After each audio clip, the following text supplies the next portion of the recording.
Hi everyone, welcome to Baca's Arthuriana Episode 8, Sir Gawain and the Green Knight Part 1. This is one of my favorite stories of all time, and I'm super excited to be reading it with you.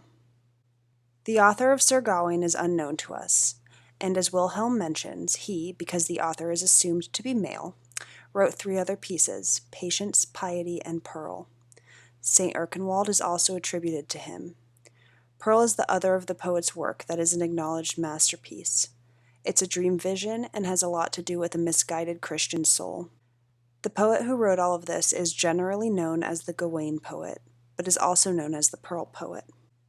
So, how was Sir Gawain and the Green Knight originally presented? It's an alliterative poem, though the translation we're reading does not reproduce the style of the original, only the content. Alliterative poetry actually comes from Old English, so this is a style that is reminiscent of English before the Norman conquest. Alliterative poetry changed a lot as the language changed. But it's cool that this late 14th century text is written in the same general format as texts like Beowulf. The point of this class isn't to dig too deeply into the style of the writing, especially since it isn't reproduced in the textbook. However, it is important to be aware that when people write translations, they sacrifice certain things to privilege others. We have an easily readable modern English translation of the text, so you can consume content without being slowed down by form. It's a sacrifice I'm willing to make in a class that does not expect you to be comfortable with Middle English. On to the content.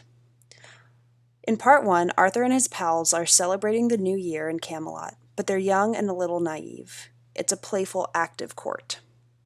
And it just so happens that the Green Knight waltzes in and wants to play a game. He wants to exchange strokes of an axe. He'll take the blow today, and in exactly a year and a day, the knight who deals the blow will take one back. No one is quick to take up the challenge. Remember, when the Green Knight arrived, he called the knights of Camelot beardless babes, and he now taunts them and questions their valor and manliness because no one will step up to the challenge. Gawain, in a classic act of chivalry, takes up the challenge in order to prevent the king getting hurt. Notice here how Gawain is being set up. He's a knight. He is kin to Arthur. He's brave, although he's realistic that he isn't the smartest or strongest among them. Chivalry isn't all about brute strength and prowess. There's an element of emotion there too, and of knowing your place.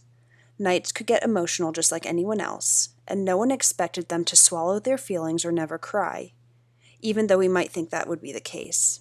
The nature of the blow to the Green Knight's neck and the subsequent beheading have led to the game becoming known as the beheading game. Except beheading the Green Knight does absolutely nothing but separate his still talking head from his body. Notice too that Guinevere is present this whole time, but does not speak one single word. You might be interested in thinking about her character's presence in the beheading game. Why do you think she's mentioned and spoken to, but never utters a word?